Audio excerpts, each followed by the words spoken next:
Hello বন্ধুরা, welcome to my channel আরতি রান্নাঘরে তোমাদের সবাইকে স্বাগত। আজকে আমি বানাবো ফ্রাইড রাইস। সেই জন্য আজকে আমি এই যে ভাত এখানে বসে দিয়েছি, বাসমতি রাইস। আর আমি এখানে মানে ভাত সিদ্ধ হয়ে গেছে, আর অল্প হবে বেশি সময় আর লাগবে না হতে।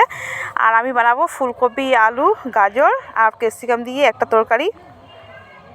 তো ফ্রাইড রাইসের জন্য আমি এখানে যে গাজর আর বিনস ভেজে নিব, মানে ফ্রাই করে নিব ভালো করে। আর এখানে ক্যাপসিকাম কেটে নিয়েছি, আর হচ্ছে গিয়ে সবুজ রঙের ফুলকপি, মানে ফ্রাইড রাইসে দিব সেজন্য।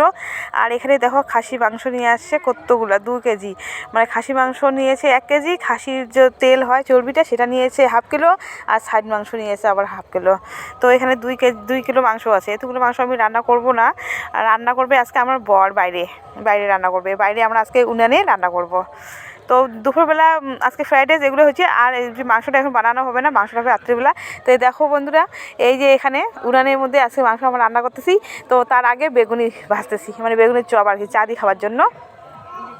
যে আজকের ব্লগটা তোমাদেরকে মানে মানে দুপুর থেকে নিয়ে আমি রাত পর্যন্ত ব্লগ করেছি। তো আজকে বিকালবেলা হচ্ছে বেগুনি, আর এই যে দেখো ধনিয়ার চপ, এটা ধনিয়ার চপ করেছে, তার সাথে আবার লঙ্কা চপও করেছে। আমার বড় লঙ্কা চপ খেতে খুব ভালোবাসে, সেই জন্য লঙ্কা চপ আর হচ্ছে বেগুনি। তো চা আমি করে নিয়েছি। আর এখানে দেখো মাংস রান্না করতেছে, আমি দূর থেকে তুলেছি। লাইটটা এখন মানে বেশি একটা, মানে বাইরের লাইটটা এত ভালো না, বাইরে আমাদের উনান আছে ঘরের বাইরে।